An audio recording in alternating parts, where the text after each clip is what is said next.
Good afternoon, everyone. Today is June the 10th, 2021.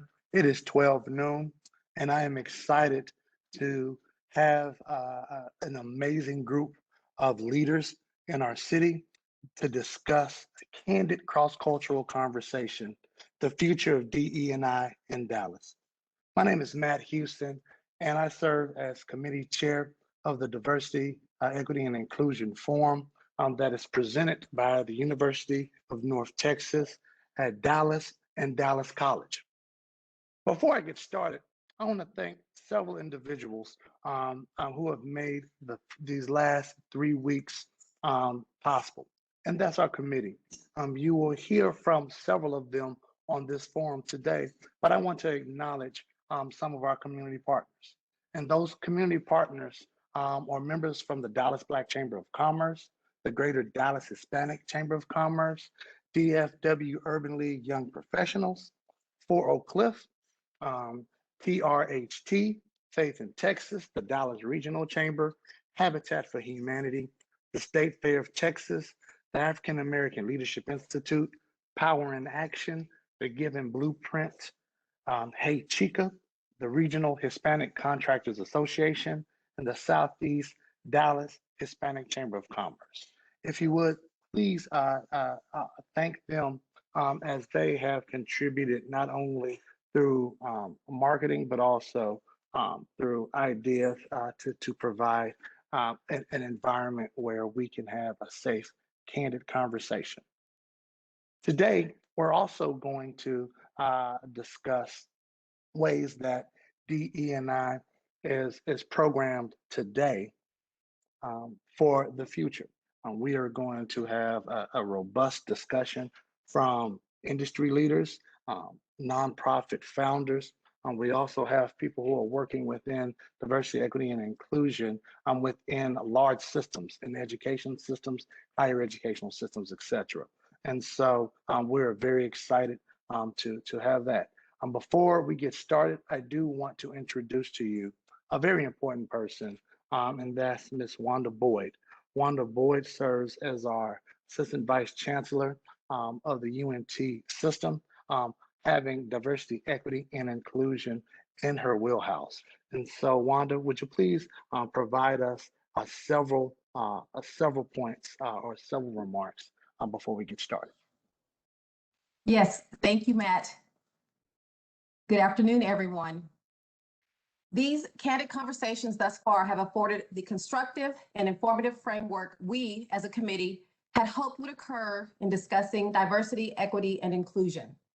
Being relatively new to the Dallas-Fort Worth area and participating in this collaborative with Dallas College to make this series of conversations happen has been most enlightening and has allowed me to meet some individuals who are doing some long-lasting transformational work in this space. I have no doubt that today will not be the exception to what you will experience. As we look at the work we are doing today, we need to know that future DEI leaders will view this as actionable work of the past, and this is something we can collectively be proud of. UNT Dallas is also proud of all the students we serve, many of whom have success beyond their circumstances. For example, being the first to go to college in their family or having very modest or low incomes. These students are young leaders who will be future leaders of our diverse state, and earning a college degree is instrumental in their success, lifetime longevity, and their quality of life. Plus, knowing their alma maters embrace an opportunity to offer candid conversations about DEI is a powerful message. At UNT Dallas, we understand this and strive to grow and surpass norms in our diversity, equity, and inclusion strategies and journey.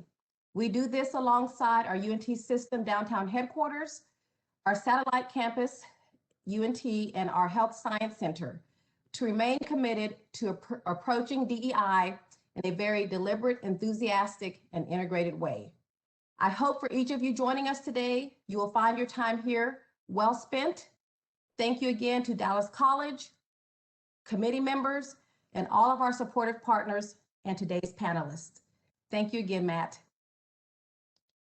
Wanda, thank you. Thank you for all of the work that you're doing in the UNT system and serving not only our students, but our community as well as we are bridging higher educational practice in the North Texas region. Before we move forward, I would like to state a disclaimer of this forum, and it's the views, positions, and opinions expressed by speakers, attendees, sponsors, or other third parties at the Candid Cross-Cultural Conversations event are theirs alone and do not necessarily reflect those of UNT Dallas or Dallas College.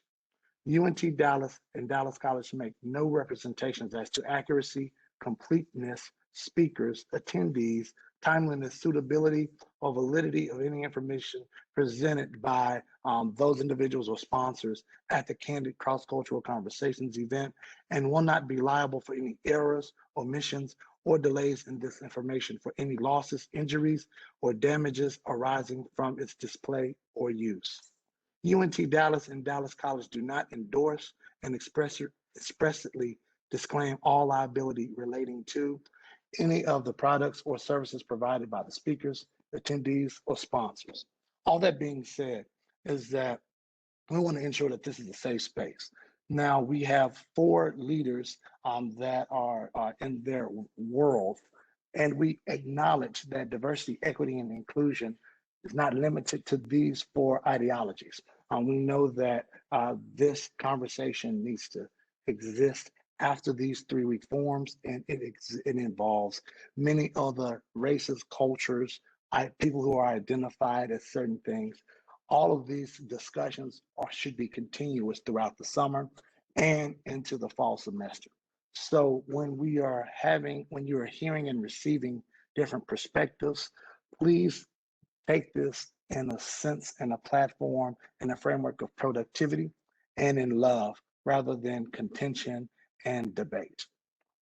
That is why we have an amazing moderator who is going to direct us in this conversation, and that is Ms. Kimberly O'Neill. Kimberly O'Neill is an amazing professional in which she can provide her information, her bio, because it's way too long for us to talk about now.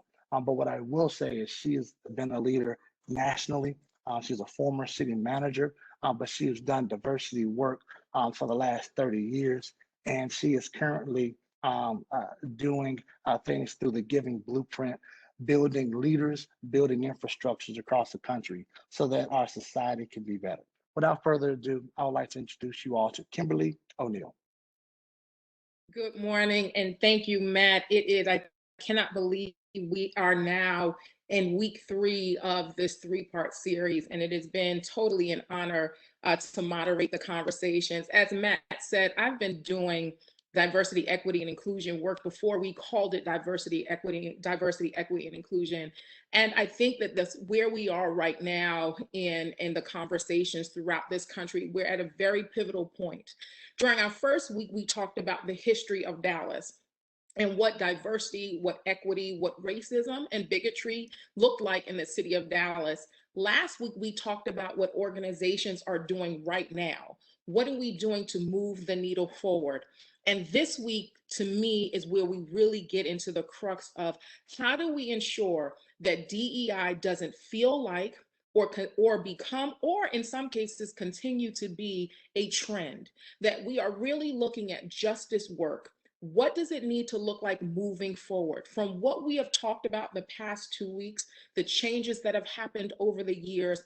What really needs to happen in Dallas and throughout our region to keep pushing this work forward? 30 years ago, I spent the first 10 years of my career around fair housing, immigrant-related issues, equal opportunity. My work is on federal record in the Department of Justice, where a group of people sued the largest city in this country and won, just based on us looking at the data in terms of what needed to happen. And although we were able to see that some positive things were realized, we still have a long way to go. So today we have 4 amazing people who are going to give us 15-minute presentations about what's happening in their world and what they see as the future of diversity, equity, and inclusion. We have Senior Director of Inclusion, Diversity, and Equity for Girl Scouts of North Texas, the Bennett Mishisha. We have Richie Butler, Senior Pastor of St. Luke Community United Methodist Church and also founder of Project Unity. We have Marisol Romani. She is the new Chief Social Responsibility and Inclusion Officer for Dallas College. And then we have Rebecca Acuna, Director of Government Affairs for PepsiCo. Our format today, each of our panelists will speak for 15 minutes and give us a presentation. Following each of our 4 panelists, we'll then open it up for a Q&A style forum and have a town hall forum. If you have any questions, please make sure you include them in the Q&A box within our WebEx platform. I'll be reviewing those and pulling them into the conversation as we can. But then also, if you're utilizing social media, utilize the hashtag #DiversifyDallas to tag us and tag your thoughts and questions and keep highlight points that have really resonated with you today. But without further ado, let's get these conversations started. We're going to start with our amazing first panelist, Mehmet. Although born in Ethiopia, Mehmet has lived in Dallas, Texas for most of her life. She has embraced the nuances of a hybrid identity rooted in faith, culture, and traditions of the 2 worlds she constantly facilitates between. It is from this place her passion for fairness, justice, and equity, particularly for Black people, was born. Mehmet received her bachelor's and master's at Dallas Baptist University and University of Texas at Arlington, respectively, joining other social workers and community practitioners. A nonprofit professional, experienced in creating impactful programs, managing philanthropic dollars, and innovative large-scale projects, she is committed to sustainable community development. Her love for traveling, working with young people, and being a policy junkie is core to who she is. Mehmet is a respected facilitator, speaker, and researcher on topics of racial equity, Black identity, and immigrant experiences. Her writing can be found in national publications and academic journals like the British Journal of Social Work. Mehmet is proud of her community work, most notably her role as the first Black immigrant president of the Dallas-Fort Worth Urban League Young Professionals, and as a founding member of Heritage Giving Circle, an organization dedicated to cultivating philanthropy among Black women. Mehmet currently serves as on the board of directors at Social Venture Partners Dallas, on the advisory board for UT Austin Dallas Engagement Center. She is also a graduate of the Dana Jewett Residency, a partner at Social Venture Partners Dallas, a 2020 fellow, and a 2021 Dallas Public Voices peer coach for the Op-Ed Project. So without further ado, I'd love to turn this over to my friend and just a brilliant person that is an expert in this space, Mehmet Meshicha. Thank you so much, Kimberly, for the kind introduction. I am so grateful to be here with all of you. I'm thankful conversations like this are becoming our norm, and I'm thankful for the universities and the colleges that have partnered to bring this conversation front and center to our communities. I want to give a very quick high-level overview of what I'll talk about for the few minutes, and then I can't wait to join the panel discussion as well. But I thought I would tell you about some of the things I've been involved in and how that has shaped my work and approach, what we've been up to at the Girl Scouts of Northeast Texas, an organization I joined earlier this year, and what are some of the resources that have helped us in our development of racial equity work and overall equity work at that organization. And then what are the things that maybe we can consider that will shape the future of DE&I in our community. So thinking about a longevity plan, and then a little bit about why these things are all working together important to me. So one, I think it's going to be a business solution, and I'm going to keep talking about that. We think about this a lot in a corporate space. I come from a very heavy nonprofit space. I think this is also what we've been needing to move the needle on our nonprofit work. And as organizations focus more on this, I think it will actually drive some of their other goals and outcomes. And then I think the future of this work is being people-centered. And the more we move closer to that, the more just and fair the world will be around us. And so we'll advance to the next slide if that's okay. So like Kimberly read, I was the former director of community affairs at the State Fair of Texas. I've been involved with the Urban League, which is a network of about 300 plus young Black professionals. I am a co-founder of Habesha's Vote, which is an organization focused on getting Black immigrants to exercise their rights and civic engagement locally, right? I've co-founded the Bailout Book Club, which is a space for Black people to read and tell their stories through a distinctly Black lens, right? And then actually writing and using those into publications through the Op-Ed Project. I bring all of these up because a lot of times when we talk about DE&I work, it can seem so structured, it can seem like it's coming down from a very corporate space, but my lens and approach is a very community space. What happens when we put people at the center of this, when we look at equity and diversity as a collective impact, as a collective effort on making the world more just for all of us, and really taking a look at who is the most marginalized, who has the least access, and then saying, what do we need to do to make it best for them? And then knowing that when we do that, it really lifts up everyone else. And so the asset-based lens is very important for me as a social worker and a longtime community development person. Is how do we enter into communities? And this can even be the organizations that we are a part of currently, right? How do we enter into this conversation with our staff, right?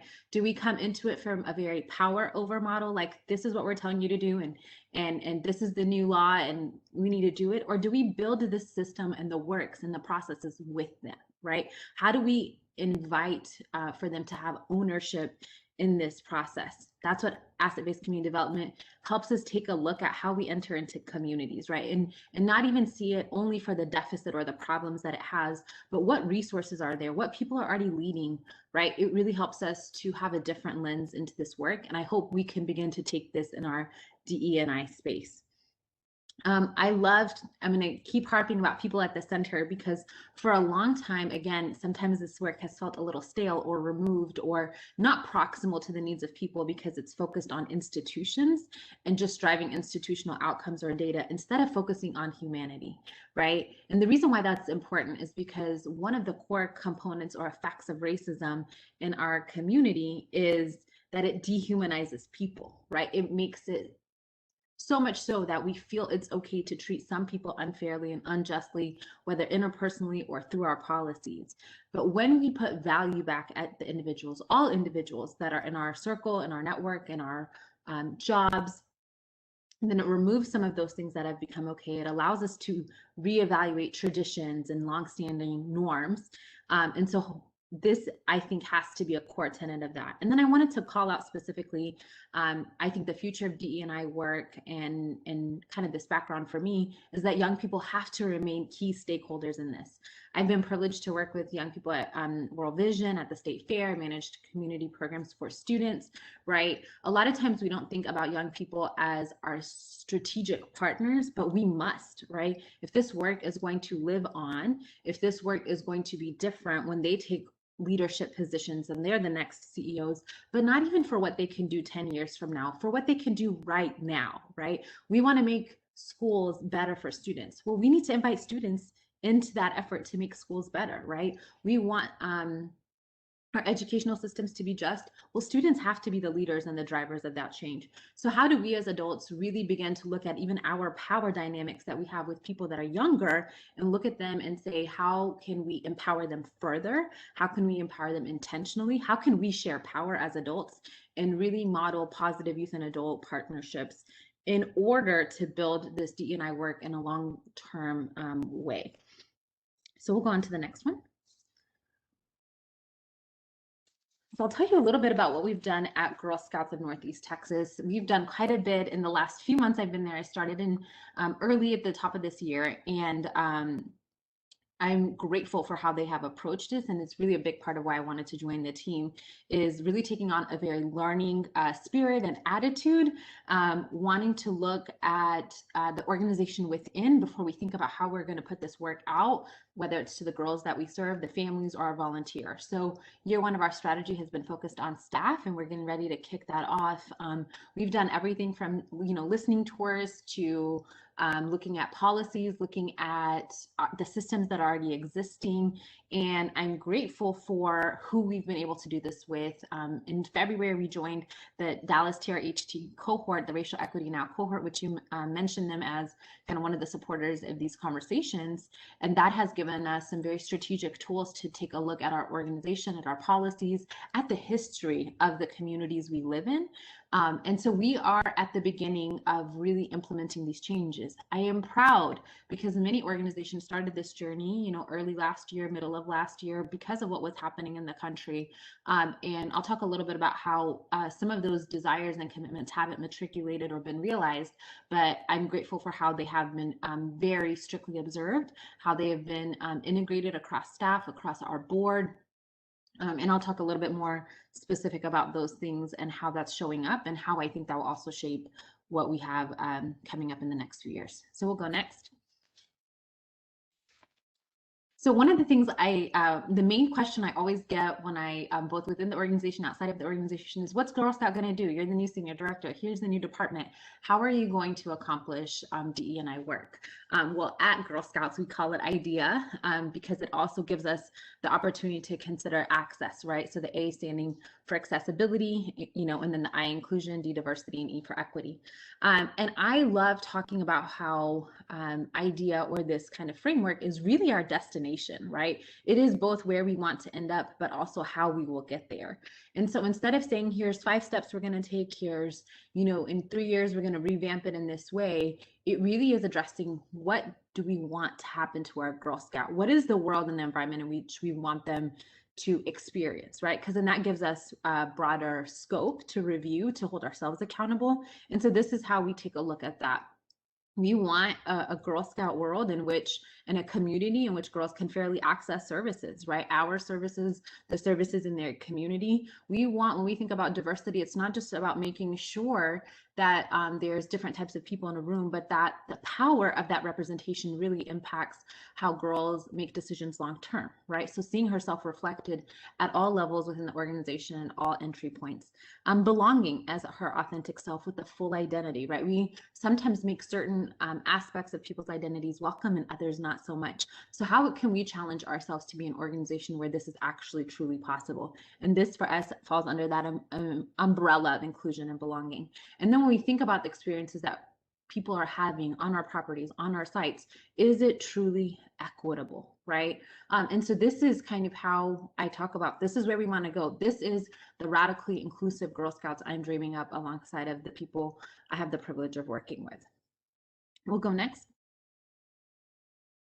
And so I thought I would just share this as sort of our very high, it's a high standard, it's a high bar, and this is the calling which we are holding ourselves accountable to as well as our vision, is that we're seeing inclusion and diversity and equity as core institutional values. And the reason why I wanted to show this as an example is that if it's just an initiative, if it only stays with a community or a committee, a subcommittee, if it doesn't fall or eventually roll up to the highest level of organizational accountability, then that will not allow us to drive decision making. But placing it here as a core institutional value allows us to shape decision making. How do we allocate resources, right? Dollars, people, time.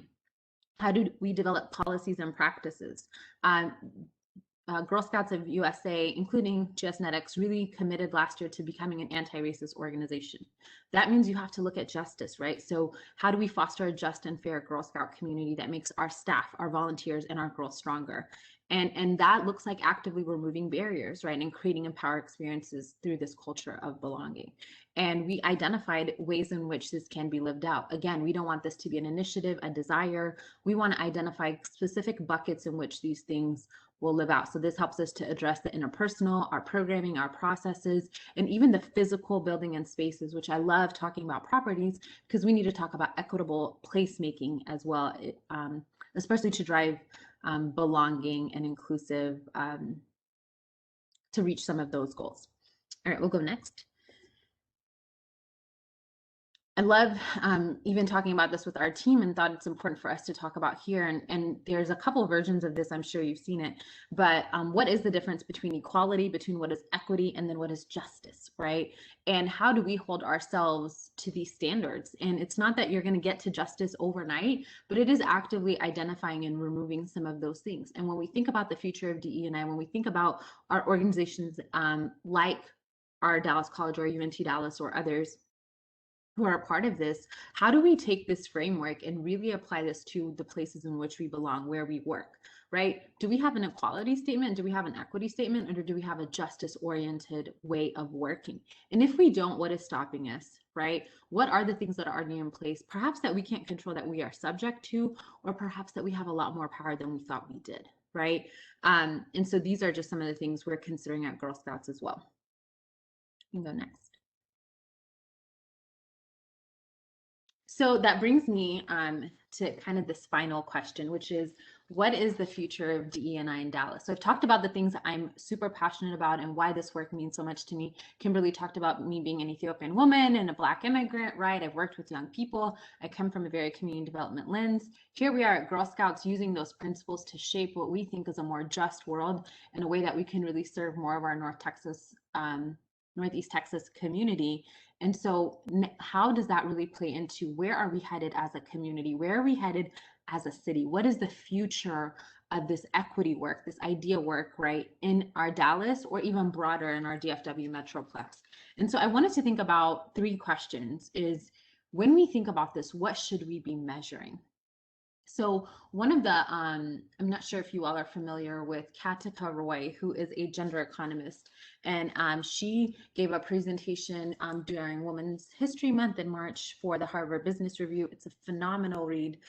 You should definitely go and check it out. And she made sort of a shocking statement that I've written about and been pondering about, and it's that women left the workforce at, like, obviously rapid rates last year during the pandemic. And what we don't realize is that 30 years of progress that was made for gender equity in the workplace was lost. 30 years, right, in a place that already was not equitable. So we took a huge step backwards.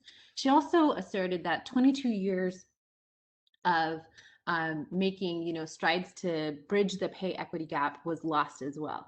What does that mean, right? How should we wrestle with that as community partners, as developers in this space? So and one other thing she said is that, the United States is losing about $2 trillion annually for not having equitable places to work, particularly Black women being at the most bottom of the totem pole, right? So really equity and diversity and all of these are business solutions for us. Again, not just for corporations that are trying to be profitable, but it brings diverse ideas to the table, right? That help us to reach more people. We want proximity. We should have that representational leadership so we can actually serve people in a way that they are understood and seen and known, right? And so how can we look at our work in a way that helps us measure this as a business solution, that helps us prioritize this not as a moral imperative, but also as a business imperative, right? Another thing I want to talk about is who should we fund, right? Or what should we fund?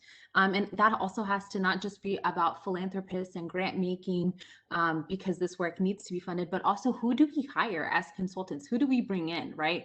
Are we thinking about the future of Black and Brown leaders who are probably going to be very effective in this space, who are not typically invited or consulted or compensated for this, right? So what does this look like for the broader industry? And so these are some questions that I want to leave with you as we think about the future of this. Is where we put our dollars means this is where it's going to blossom, right? And if this is a true business solution for our nonprofits, for our for-profits, then we have to treat it as such, as a business way. We must measure it, which means we have to incorporate it across our full organizational outputs and outcomes against our culture, right? We did a cultural refresh at the Girl Scouts for this coming year. And I'm so excited about that because that's how you begin to make some of these changes. But ultimately, how do we allocate resources so that we can measure it effectively, which means we're actually putting a lot of effort in it too. And then who should we center? NPR talked about that there was about $250 billion that was pledged last year for businesses and organizations to really bridge the racial equity gap, and have noted that there was just a fraction of that has been realized, if even that much. So what does that mean, right? Like, if we know that there are people who are in pain and in harm's way that we could be supporting through our dollars, that we could be measuring our effect and our contribution to making their worlds better, then who do we need to be centering in our work? How does that change our working model, right? So is this Black, Indigenous? Is it people of color? Is it women, right? Is it trans? Is it LGBTQ, right? How do we think about the full spectrum of who is our primary client, right? Who do we cater and tend to? And if we continue to focus on them only for the next 5 or 10 years, what will the world look like? What will our communities look like? Will the disparity be larger? Will it actually shrink? Will we have reached our goals effectively? So I think if we're going to think about the future of DE&I in Dallas, we can't do so without these questions.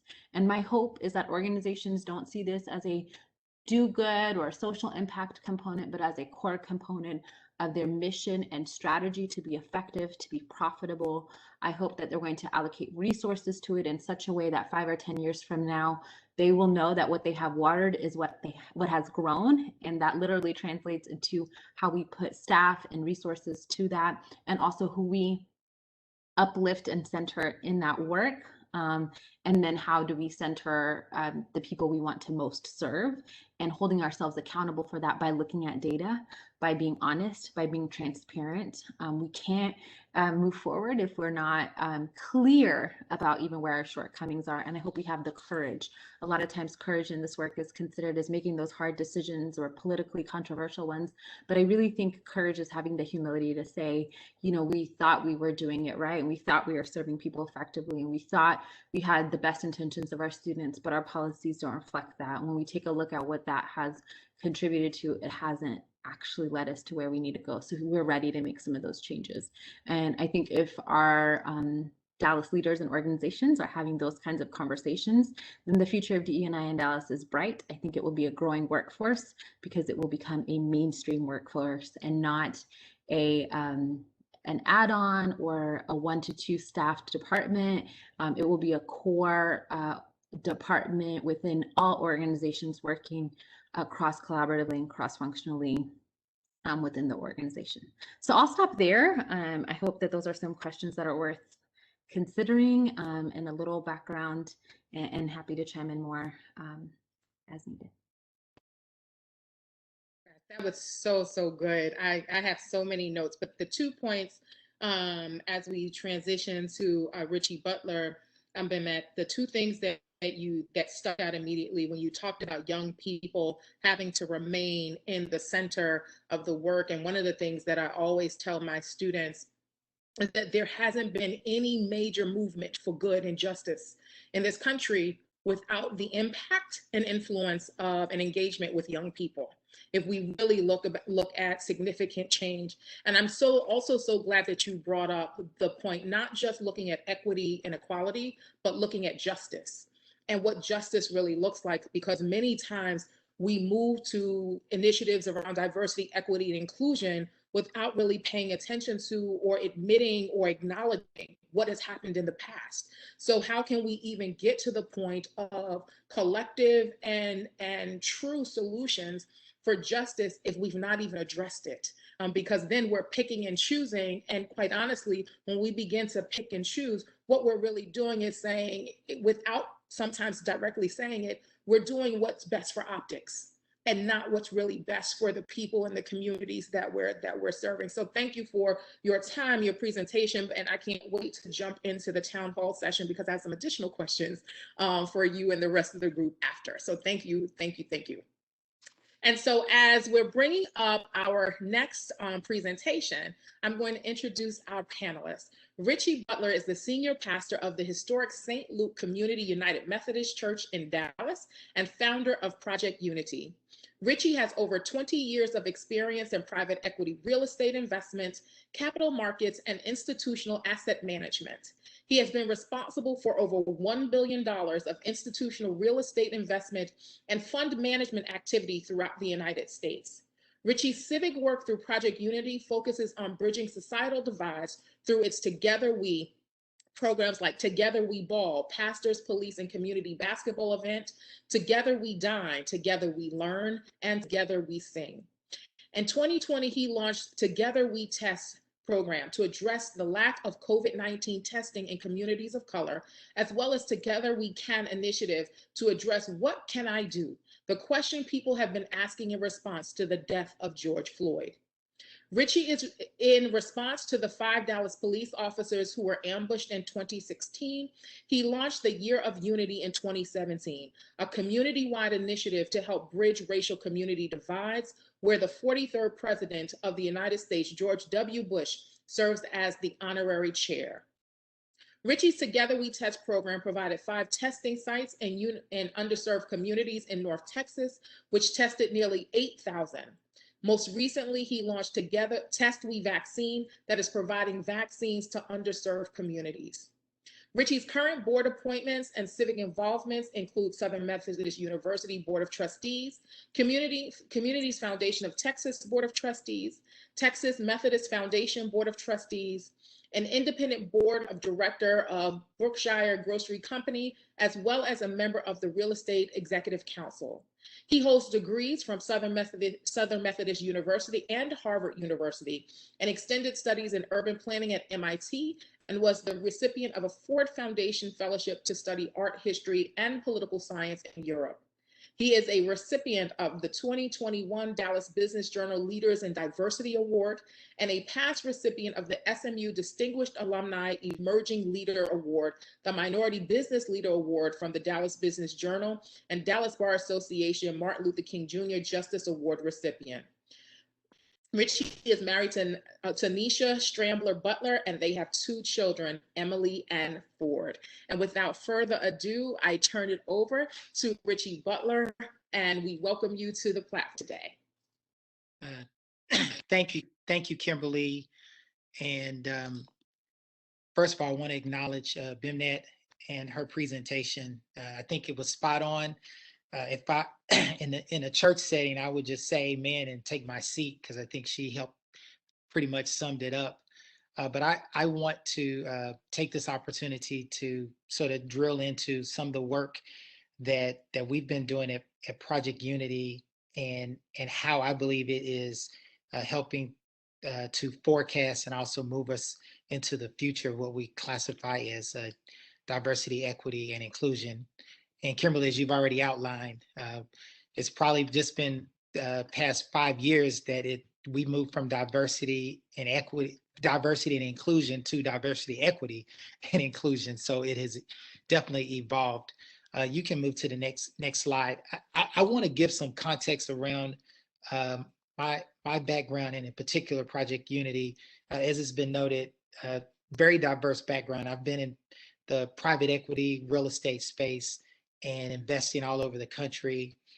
So have the business side to this, and also been a pastor. And Project Unity was birthed as a result of a meeting we held at our church downtown, where we had the chief of police, the sheriff, the DA, in response to what was going on in Ferguson, Missouri in 2014. And it was out of that experience where, as we all know, just the mistrust, the fear, the anger, the miseducation, every negative emotion and that you didn't want operating was present that day. And so that's where Project Unity was birthed as a result of that, really with the focus of bridging divides, under the notion of dialogue, community building, education, and empowerment. And so with this notion that what unites us is greater than what divides us. And I move to the next slide. And part of what we've been focused on at Project Unity is leveraging, what brings people together. Because let me be clear, if in particular, I say this to African Americans all the time, if we could have solved the issue of race in America without white folk and others, we would have done it a long time ago. We need them at the table. First of all, we didn't create the problem. Let's be honest, they did. And so there has to be some accountability around that, but also recognizing that I am trying to create more allies and fewer adversaries in this space. And part of that entails education. It entails relationships. It entails us being in closer connection to each other.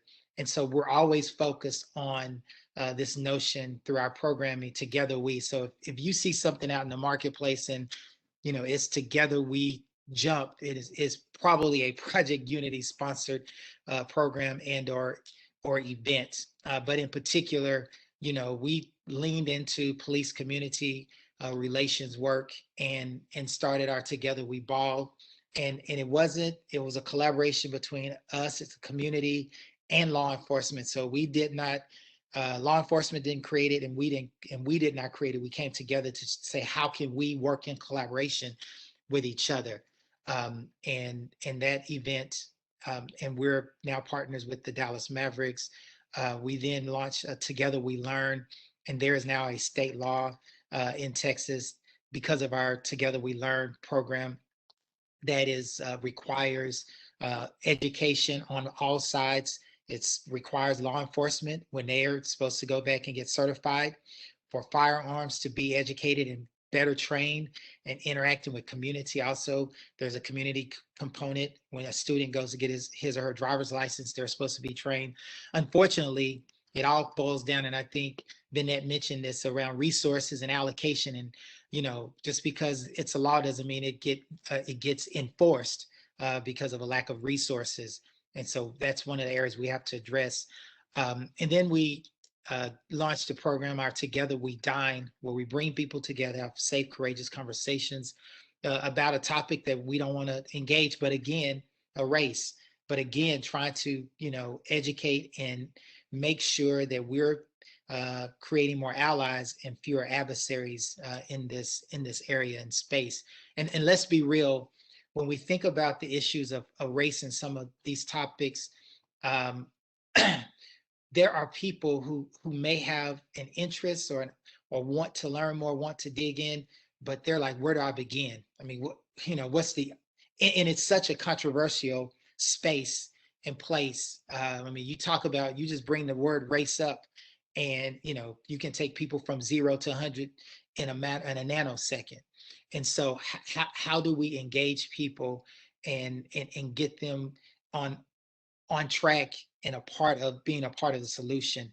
And so that's part of the work that we have been focused on, whether it's our Together We Sing concert series, Project Unity, or most recently, as a result of the pandemic, we launched our Together We Test, and now we're doing Together We Vaccinate, where we're vaccinating people, and in particular, our Together We Can. When George Floyd was murdered, you can go to the next slide. When George Floyd was murdered, I believe many of us, if you're African American or a person of color, you probably got a call from your white friends or colleagues, and the question was, what can I do? And so in response to that question, we decided to launch Together We Can, to really focus on, in a practical, easy way to engage and to begin, again, a process for people to start being more conscious, developing a lifestyle and mindfulness about being anti-racist is really the basis of the program. And it's simple. We ask people to wear a bracelet. You say, well, and I have the bracelet on, you can see it right here. You say, well, what's the big deal with a bracelet? Well, symbols mean something. I mean, that's why we are still having conversations, and why, during the era of Jim Crow, there were hundreds of Confederate symbols that were put up, and the fight to remove those symbols has been monumental, because symbols matter. But the symbol of the bracelet simply says, I'm not silent on this issue. I want to be part of the solution, and that it's an accountability piece. I'm holding myself accountable, and we hold each other accountable in this process of moving us forward. We also, the other thing we ask people to do is participate in a Together We Dine event. And then we ask people, and this is probably the most significant part of this whole effort, and that is to commit to 1 hour per month, because it is great to be a part of this conversation, but how do we engage people on an individual basis where they are becoming mindful, and they're developing a lifestyle of being and taking action against racism? And that 1 hour per month is part of that effort, where we provide a set of information, activities that people engage in for 1 hour per month. And again, just modeling every month. If you think about it, if someone's doing this every month, it definitely starts to become a part of who they are and begins to shift the atmosphere and starts to change things. And so that's our Together We Can program. And I believe, it is definitely moving us in a direction when it comes to where we are and also where we're going, because as we all know, and I truly believe that this moment that we're in, definitely as a result of George Floyd's murder, that we are at a experiencing a racial reckoning in this nation, and furthermore, that I believe that this is a moment that can leapfrog us. Historically, we have events that may take us, if we're on a continuum and 10 is, we have arrived. We may be at a 4 as a community. And this moment, and typically, an event may take us from a 4 to a 4.12.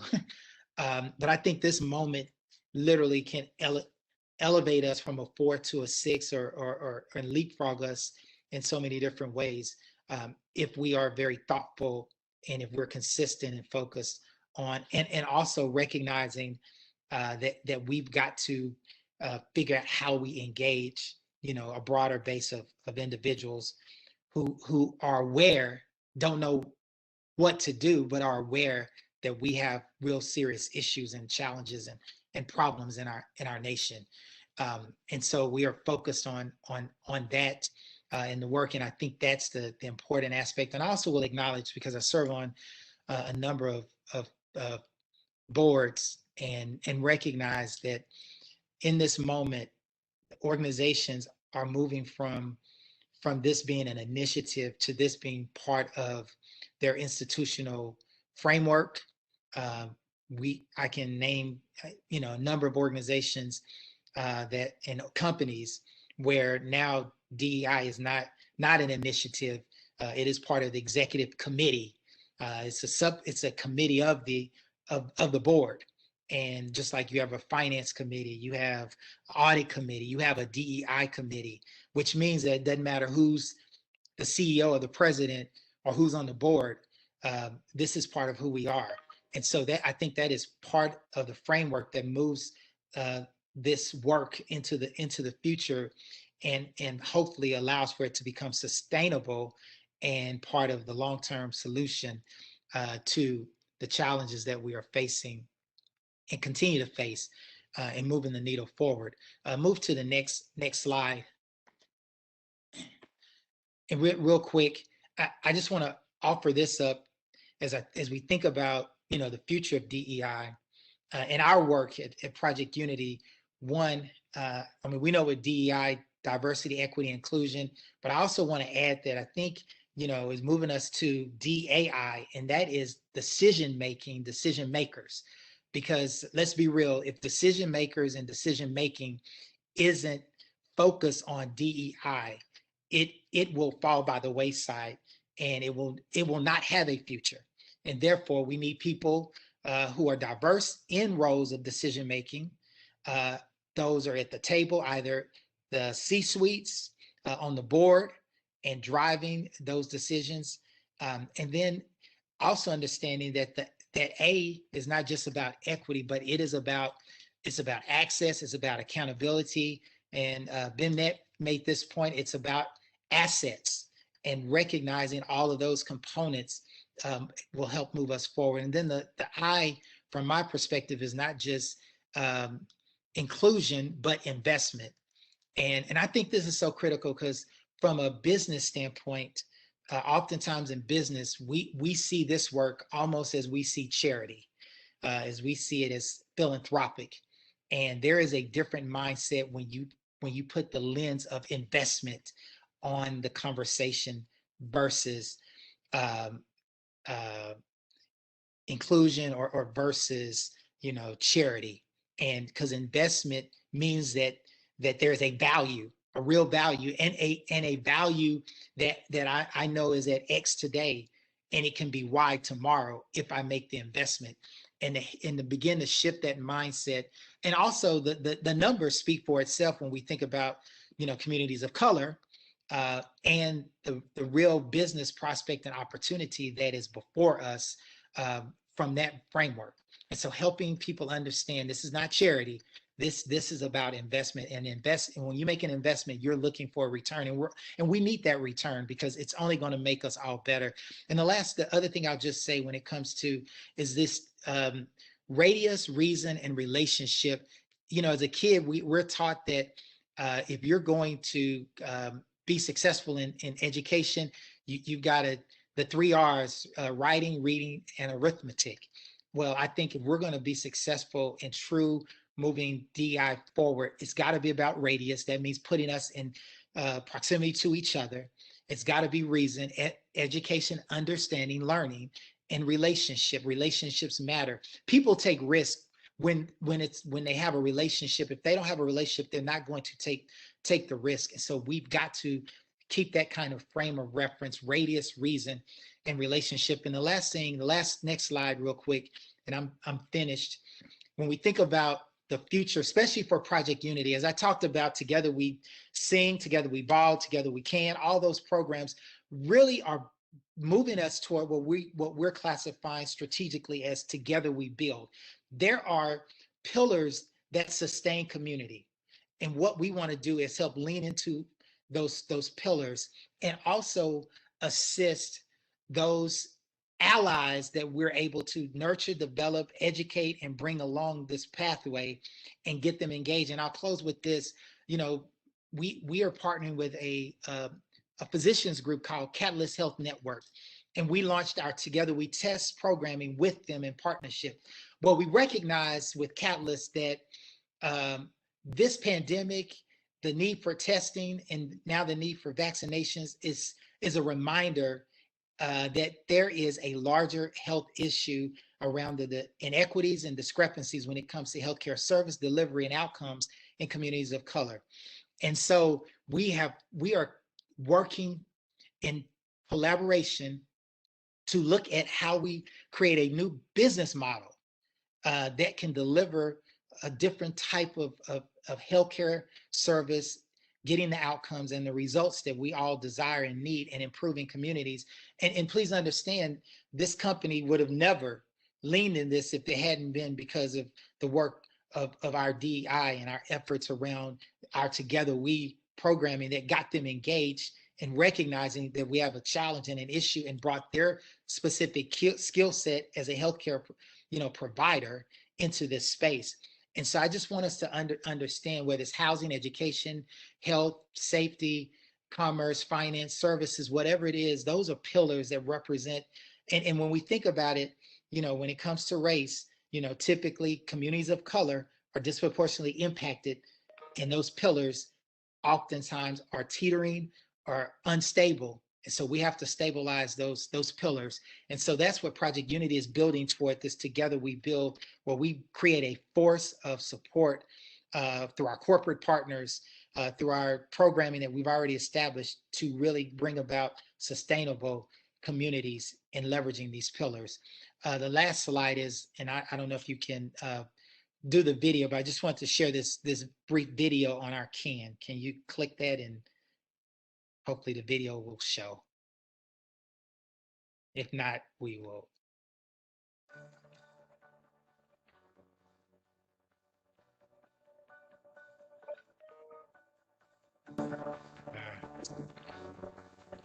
Well, it looks like the videos.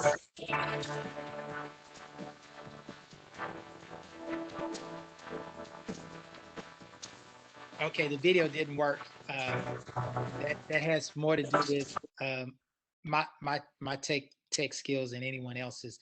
But those are my remarks. I appreciate the time and look forward to the dialogue.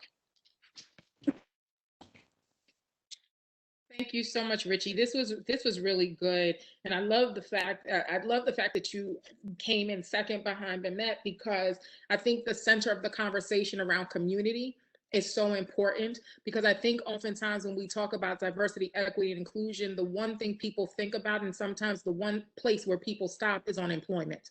And we don't really pay attention to what DEI means across the board. And those are some of the larger conversations that we need to have. And then the second point that you brought up that I thought you nailed it on the head was that we look at DEI as charity.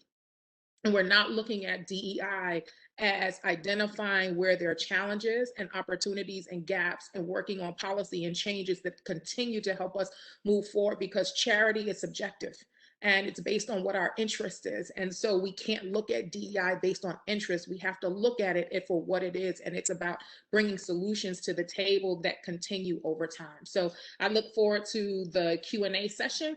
And we have, thank you for your time and your presentation. And we are going to queue up for our next presenter, which is Marisol Ramani. As Dallas College's new Chief Social Responsibility and Inclusion Officer, she oversees sustainability, diversity, equity, and inclusion, and supplier diversity, and is responsible for the development and implementation of the social responsibility strategy, goals, and targets that directly align with the college's overall vision for equity, the economy, and the environment. Ramani also oversees the development of effective, multifaceted training programs that ensure Dallas College employees at all levels are knowledgeable about social responsibility and how it applies to their roles within the organization. Additionally, she provides intentional and positioned advocacy to generate parity and economic inclusion within minority and underserved communities. Prior to joining Dallas College, Ramani served as the Corporate Director of Diversity and Minority Business Development at Orlando Health, where she addressed DEI and minority business development within the 9-campus hospital network. Throughout her career, she has cultivated successful relationships and diverse chambers, certifying agencies and community organizations by valuing diversity and inclusion in both the workplace and the marketplace. Born in Puerto Rico, she holds a bachelor's degree in management from Florida International University, dual master's degrees in leadership and education from Framingham State University and Massachusetts, and is a certified diversity professional advanced practitioner from Cornell University. And without further ado, I am going to turn it over to Marisol. Thank you, Kim, and good afternoon, everyone. This presentation is more focused on the key elements needed for the journey that will take us to the future. I know that we've been focusing more on the future, but really to get there, we really need to see what are the steps that will take us there. Next slide, please.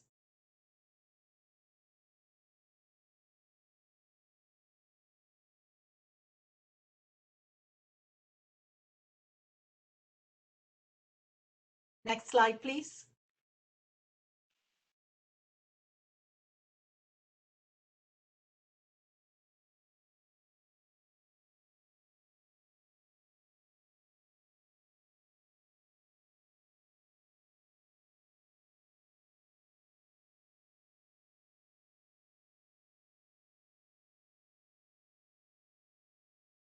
Next slide, please. Thank you. At Dallas College, everything that we do goes into and revolves around our Dallas College mission to transform the lives and communities through higher education. For us, social responsibility and inclusion is a purpose. It's part of the strategic imperatives. And when we look at this, we're not just looking at DEI, but we are seeing this in a three-part scenario. So the three-part scenario includes sustainability to enhance the quality of life, the DEI aspect to provide that inclusive environment, and the supplier diversity, which contributes to the economic development of our community. Next slide.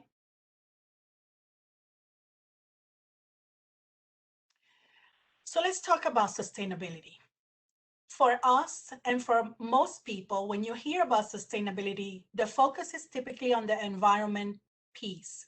However, for any solution to be sustainable, you must have three parts to the equation. You must have the equity, you must have the economy, and you must have the environment for that solution to be sustainable. And that's what we're looking for when we're looking at our efforts. Can we meet the needs of the present without compromising the ability of future generations to meet their own needs? Next slide.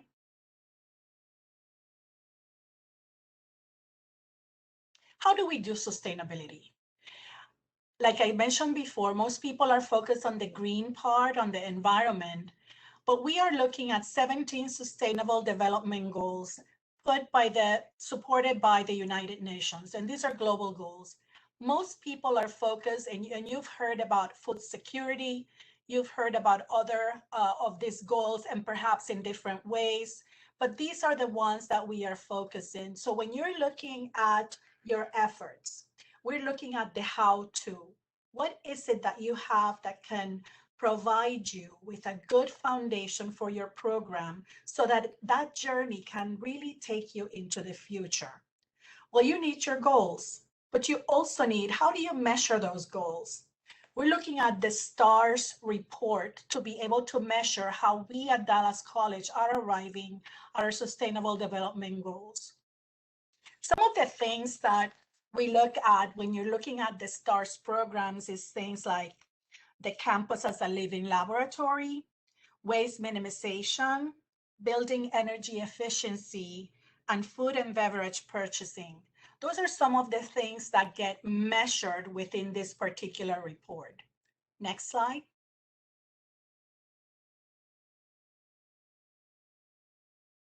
In order for you to take your metrics, to take your outcome that you're seeing, and by outcome, I'm looking at you're seeing the 17 development goals, but how do you get there?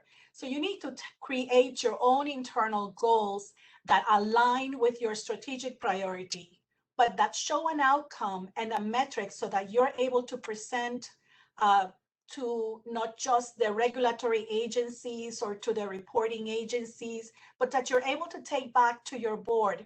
And we are just as fortunate as Richie Butler is, because our board has been very engaged and very supportive of us starting the Social Responsibility and Inclusion Office here at Dallas College. So here you have some of the goals that we have established based on the 17 Sustainable Development Goals and some of the regulatory reports that we are looking at. One important goal that I want to mention here is that communication number 3. When you have goals, when you have efforts, when you have support, people are looking to hear about what is it that you're doing, who is involved. And if you don't take that step, if you don't make communication one of your goals, then people will not know what you're doing and continue to support what you're doing and fund what you're doing so that you can take it to the next level. So when you're working on the how-tos, on your infrastructure, make sure that communication is part of your plan. Next slide. I'd be remiss if I don't share with you what some of the sustainable solutions are at Dallas College. We have a very engaged sustainability department, and in one of the efforts, one of the solutions, I would like to share the first one on the left, the DART passes. So people were trying to understand, what is sustainability? How do you, what does it mean within those 3 buckets that you have for that to become a sustainable solution?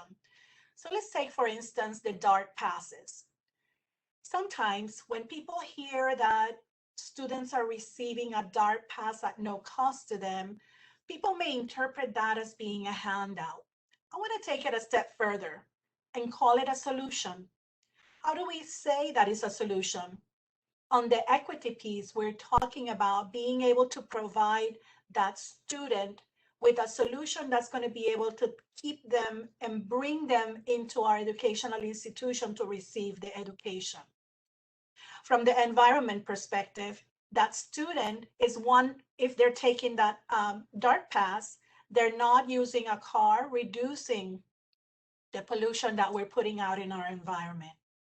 In terms of economy, if that student doesn't have a car, doesn't have the expense of a car and the gas, the maintenance, etc., then now that economy that they had to be maintaining that car is going into their education.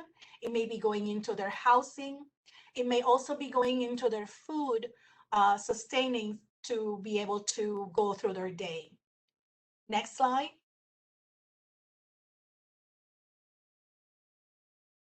In terms of DEI, and I want you to go back to thinking about that slide, thinking about sustainable solutions as a three-legged stool. So that if you don't have DEI, if you don't have those three things, let's say you're thinking about a three-legged stool, if you don't have one of those three things, and we said that equity was one of them, if you don't have DEI, now you have a three-legged stool that is going to flip over because you don't have enough balance. So here is our DEI purpose. And really our goal is to empower, educate, and encourage. And once again, it goes back to that inclusive environment and all that we do to get there. Next slide. We needed to present some DEI definitions, and I want to say that Bemet had an excellent pictorial all the way to justice. And I wanted to share the particular definitions. When we think about diversity and when we hear about diversity, we're really not focused on all that diversity brings to the table. And, we're really too focused on race and ethnicity, and we're not bringing all of the other dimensions of diversity and really magnifying and maximizing the advantages that those perspectives bring to the workforce. I wanted you to look at equity, and again, Mehmet showed a great pictorial, so I'm gonna want you to think back on that pictorial, and then on inclusion, going back to creating that environment. But we do have a pictorial on the next slide that we wanted to share in terms of diversity. What does diversity look like? So if you look at this particular picture, this particular tool, you'll see that it starts, at the center of it is who you are, your personality, but there are different dimensions. You have your internal, you have your external. And for all of us, when you're at work, this is a particular dimension that we really need to pay attention to. When we talk about diversity, equity, and inclusion in the workforce, we're focusing about pay, we're focusing about the actual work that you do, but we missed some of these important key elements to be able to help you get to the next level, whatever that level may be for you. And for us to be able to measure some of our efforts, we use the DEI Maturity Index. In this particular case, you're seeing some of the things, and you're seeing, by the way, communication at the top once again.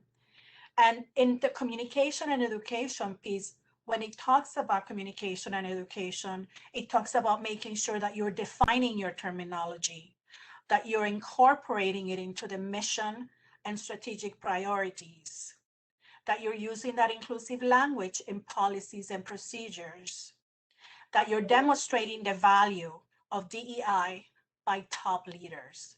So we've said some of these things from the beginning, but here it is, a specific language that denotes exactly what it is that your results should look like.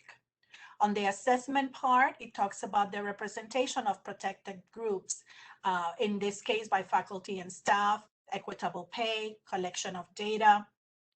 In terms of culture, it talks about efforts to welcome diversity on campus, institutional response to unexpected events and feedback, and a few more things.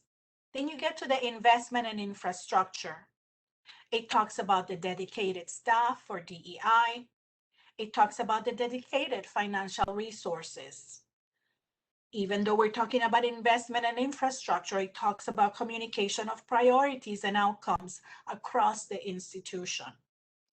And finally, it talks about the compensation, recruitment, and retention, pay equity plans for faculty and staff, retention and promotion efforts for diverse hires, hiring protocols and search committee preparations, faculty and staff recruitment, and the applicable pool data. Next slide. Once again, here are some of the goals that stemmed from our tools in the previous slide. And if you can see, again, once again, you have your communication here represented on goal 5. But you have to look at both the internal and the external relationships and how to strengthen them. Of course, always aligning them to your strategic priorities. Next slide. Our third area is supplier diversity. And this is the part where we get about the economic development. And in the case of our supplier diversity program, we provide diverse suppliers equal access to business opportunities at Dallas College. Next slide.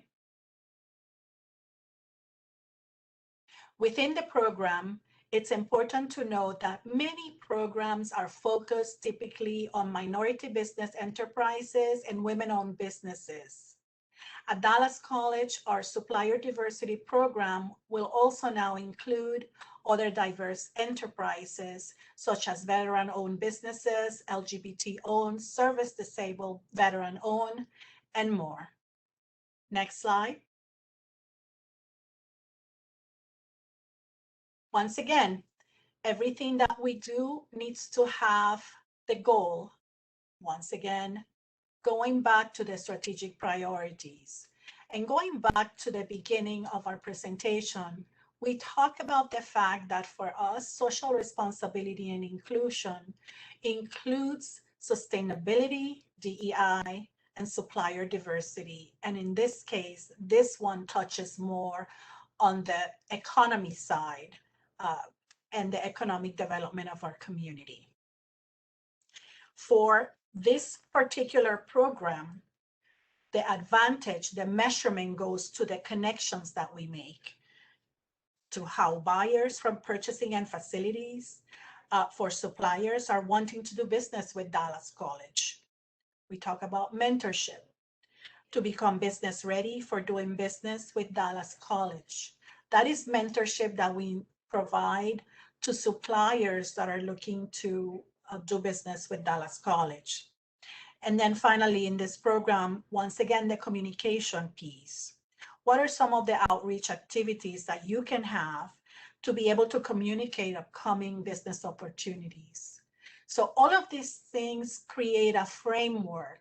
It creates a foundation so that when you have your program today, you're able to take it into the future in a very effective way. Thank you.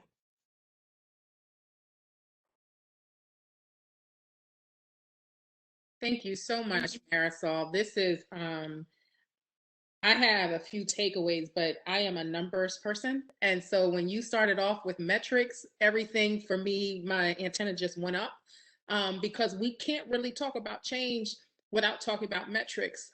We can have the anecdotal solutions that are based on a feel-good story or something that looks right. But if it doesn't really address an issue, we really can't move forward. One of the things that I often say is, sometimes we don't even look at the sub variables, right? We look at students, we look at men, we look at women, we look at suppliers, but we don't kind of look down. Okay, so what are the different variations as we go down? Because it may look great on paper, and then we see subsets of that larger category where we say, well, why are we only at 5% here and 75 everywhere else? That means that there's a potential issue that has to be addressed. And so metrics help us to tell the story. Metrics help us to find solutions, and metrics allow us to really focus on real change, and we can't be afraid of them. We can't be afraid of metrics. Metrics actually, it may highlight the gaps. Sometimes metrics highlights things we don't want to admit to, but metrics help us to get to a better place if we're honest about what we're looking at. So I'm so glad that you brought that together and brought that to the table. So I just want to kind of recap quickly the things from all three presentations so far. I noted a few takeaways.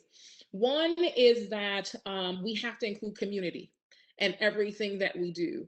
And that there needs to be a special emphasis on ensuring that our younger generations are part of the conversation and that they're at the table as we're looking at solutions. That we also need to focus on justice. If we're going to focus on diversity, equity, and inclusion, that we also need to focus on justice and understanding the history of why and how we got there. As Richie Butler shared with us, he also talked about DEI is great, but we also need to talk about access, and we need to talk about assets.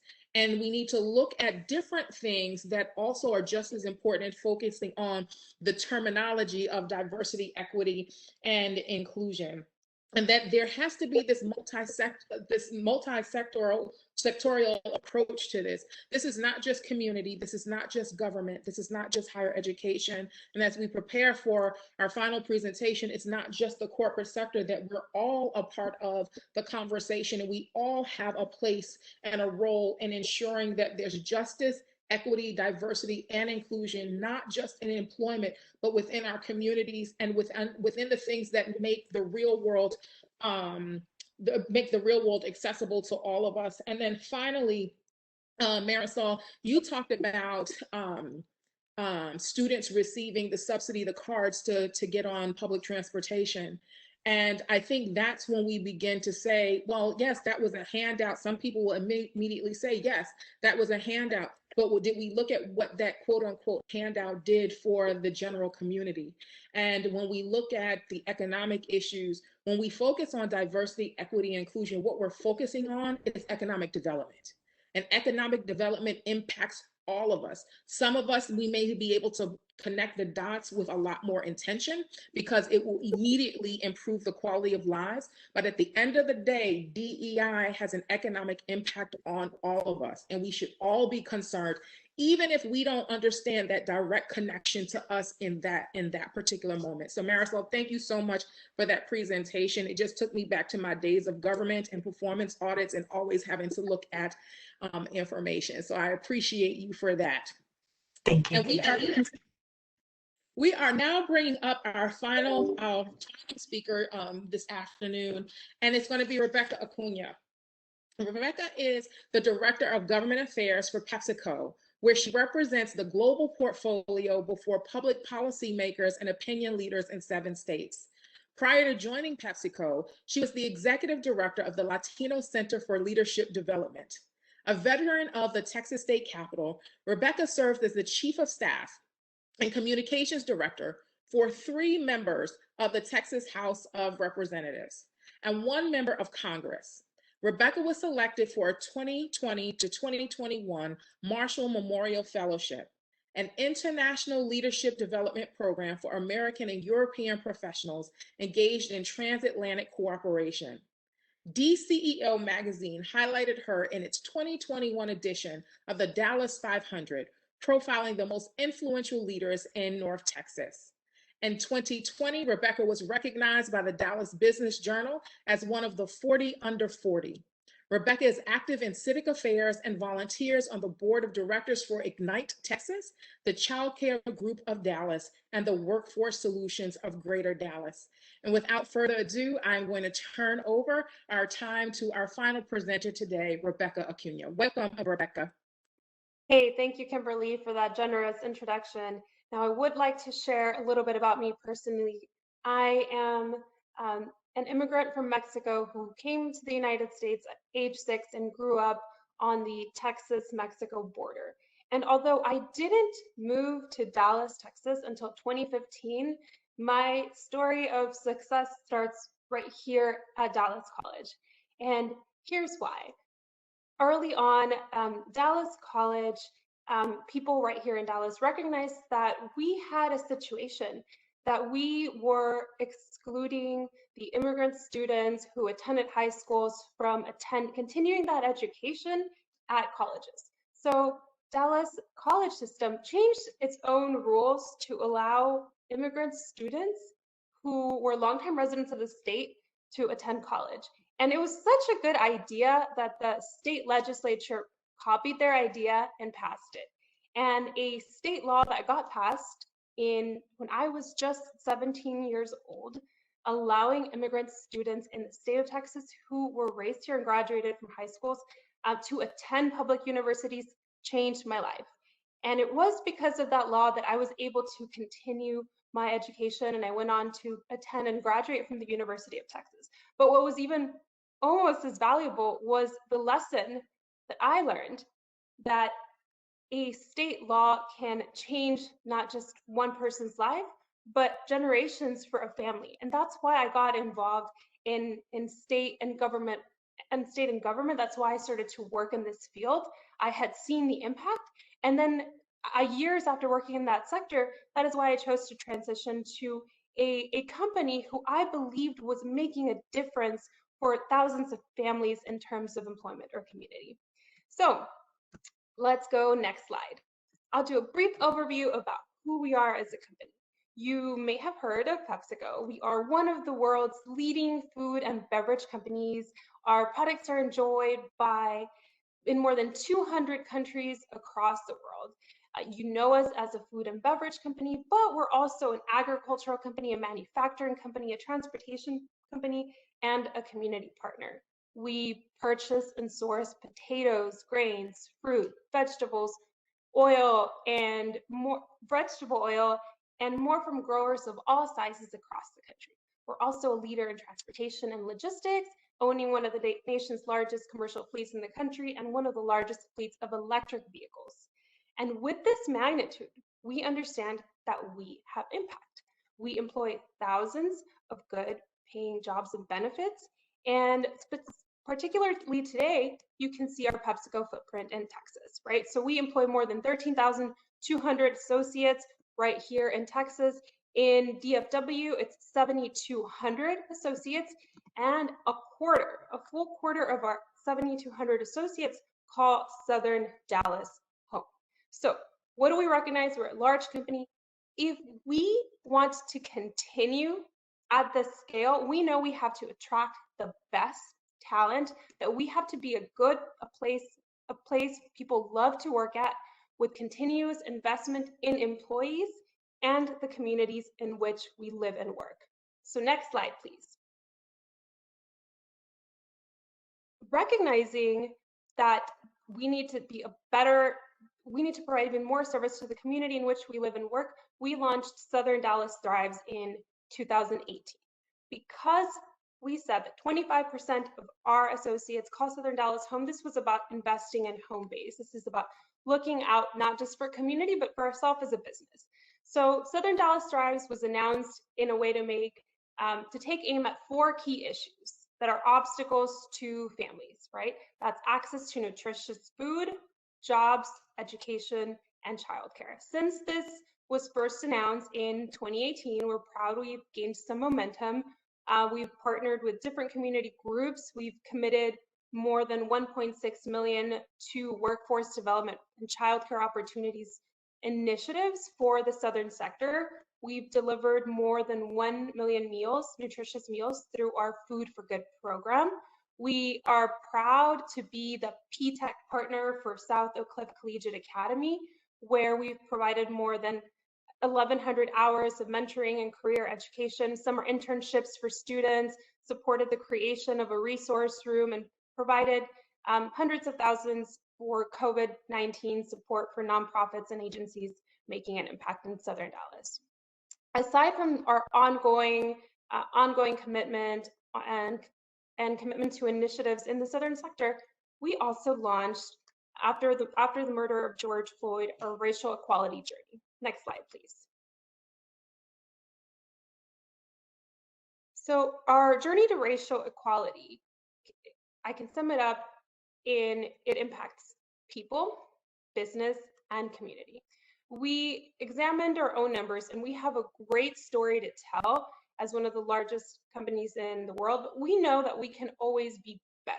We made a commitment to people, which was to increase Black and Hispanic managerial representation, to elevate more Black and Hispanic associates to our executive ranks, and to expand our recruitment efforts at historically Black and Hispanic universities.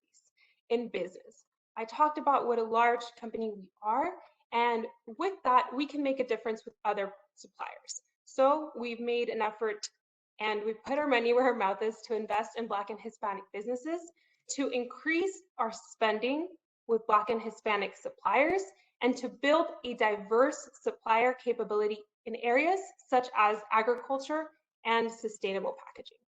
For communities, and I'll get into this one in more detail, we've established a scholarship support for Black and Hispanic students.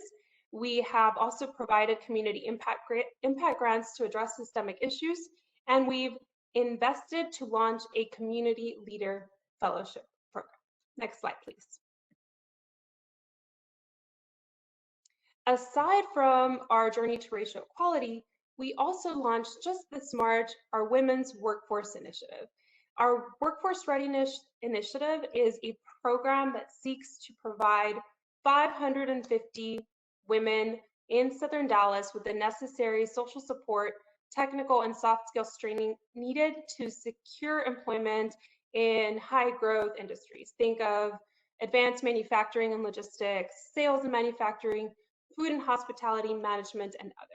So we partnered with Dallas College and City Square on this program, and ultimately women can earn certificates through a grant with Dallas College that takes anywhere from 3 months to 1 year.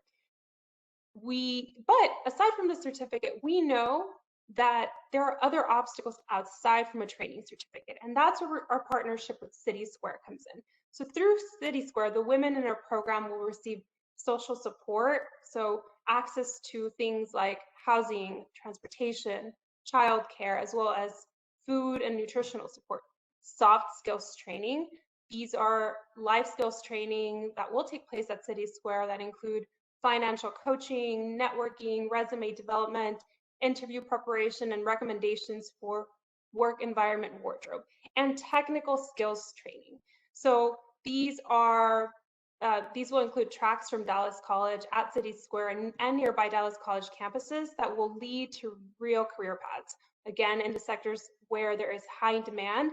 Those are manufacturing, logistics, sales, marketing, food, hospitality, management, and other, right? And next slide. And recently, we announced a national initiative on changing lives through investments in community colleges. The PepsiCo Foundation across the country is investing $40 million in scholarships for Black and Hispanic students focused on community colleges to help them get high-paying jobs in a variety of industries, including right here in Dallas.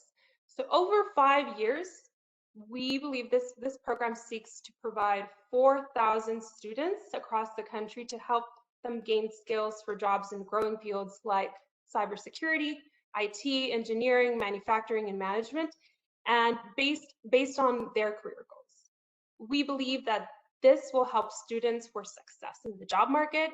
And so the scholarship program will also primarily support scholarships for students seeking 2-year associates or trade certificates, and will also provide funding for community college graduates transitioning to 4-year colleges. And this really is about changing lives, right? We know how much a college education means for entire generations. My own story is both of my parents worked in restaurants. My mom only recently retired in 2018, where she retired from being a cashier at Home Depot. And thanks to our college education that was made accessible by advocates, our story is completely different. I'm now here as a representative for PepsiCo, and my sister is working for Microsoft, which was unimaginable for both of us just a few years ago. So through these scholarships, we want to replicate these types of stories. And specifically, this is a national investment, but we just recently presented a $600,000 grant to the Dallas College Foundation to provide these opportunities for students right here in North Texas. And again, I'll get into a little bit more detail about our 2 types of scholarships. Next slide, please.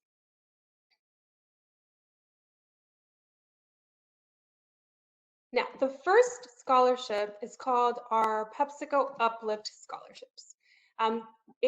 For the North Texas area, for Dallas College students, we awarded close to 90 scholarships. This is to fund covering costs of attendance, tuition, books. We also, again, know that it's more than just tuition and fees. There are grants to provide transportation, food, soft skills development, exposure to PepsiCo careers, mentorship opportunities with PepsiCo executives. And again, why are we doing this? We want to decrease the barriers to access and opportunity, to amplify the number of career paths for Black and Hispanic cohorts, increase earning potential for these scholars. And no, you don't have to work for us, but we hope that you do. We're also doing this for us. We want to grow our future employment base. We want to grow the community in which we live and work. And that's why we're proud to sponsor these Uplift scholarships. Next slide. Additionally, we also have our Smile Scholarship Program. Now, this scholarship is a little bit different. This one is, we recently awarded 10 $25,000 scholarships for students at Dallas College that are transitioning from community college to a four-year university or degree. This covers tuition, room, board, books, transportations. Students are eligible to get this for up to 2 years. And again, we will be selecting a cohort of 10 every single year. I'd love to share the video of our students when they found out that they got this opportunity to continue their education, hopefully have less pressure. They can focus on school and their future and less on debt. In addition to the funds, they'll have access to an executive speaker series, mentorship opportunities, exposure to PepsiCo careers, leadership development, and campus to corporate prep bootcamp. Now, like Marisol said earlier, this is not, I want to repeat, these are not charitable initiatives. We are doing this because it is good for this community, it is good for our community, and it is also good for business. We want to continue to lead. We want to continue to be a global leader in the food and beverage industry, and we can't do that without attracting the best and brightest talent and continuing to enrich our communities. And that is why today I'm so proud of our PepsiCo's efforts to continue to give back to the community in which we live and work. Thank you. Thank you so much, Rebecca. And so I'm going to add to my list just from your presentation, because what I heard from what PepsiCo is doing, I heard that the intention is it's very methodical. And there is direct intention, not just to address DEI, that there's direct intention to address any challenges and or gaps that may have been identified in the community. But what stuck out the most is that you all understand your data. So going back to Marisol, understanding your data to know where your employees live. And so the investment not only is in community, but very specifically, there's an intentional investment in the community in which your employees live. And I think that is tremendous. And then, you know, one of the things, and if everyone that was a presenter can come off of, turn your videos on, you know, I think this is really about identifying a challenge, identifying the need, and then filling in the gap and creating the opportunity, and making sure the community making sure the opportunity is a solution, a long-term solution, and not just a Band-Aid, which sometimes DEI has become. It's become a Band-Aid solution and not a solution for impactful change. So I'm going to start off the questions with questions, because I have quite a few, and I know that we are limited on time, but I'm going to kind of go round robin and address and ask some questions. I'm going to start off with Bimet. So we bring in, typically with DEI, we typically bring in leaders or consultants from the outside that don't have connections to community. They don't understand the history of community. But what we do know for sure is that sometimes they're probably the bright spots within a consultancy that are brought into the community to help us understand change. Can we really impact change without and justice without knowing what's happened in the community? Can we bring in people from the outside? And if we do, what kind of commitment do they need to have to us? Sure. Yeah. Great question. I know a lot of organizations, on one side, I think it's awesome that individuals or groups are saying we don't have the talent, skill sets, or resources amongst ourselves as we are right now, that we need to have some additions to our team, our roster, whatever, to get the work done and to be effective. So I think it's a great acknowledgement to not just outsource it. I mean, to not just like source it amongst self if that talent pool or ability to do the work does not exist. On the other hand, I do think it's important to have a criterion that tells you or that you utilize before you even begin, right? I think having these conversations once you've already contracted someone or once you are well into the work is not the right time to evaluate. I think it's before you do that and saying, I think a few things to consider. Are they proximal to the people we want to reach? What kind of work have they done with organizations similar to ours, right? Have they only worked with corporation and are we a nonprofit, or vice versa, right? Have they only worked with nonprofits but we're a corporation, right? And really taking a look at some of those things. I would also encourage some kind of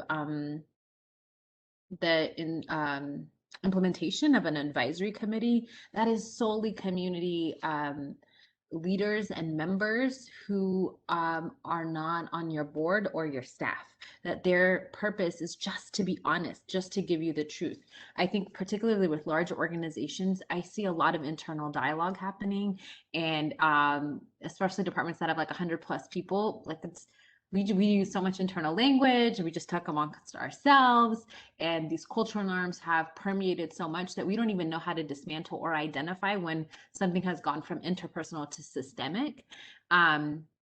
And so my recommendation is to always have people who are not entrenched in your language, not entrenched in your culture, who can look from the outside and say, why do y'all do that? Wait, tell me again. And you don't even question in the same way. So I just don't know how this work can be effectively done without having close proximity to community people outside of your organization who can speak objectively.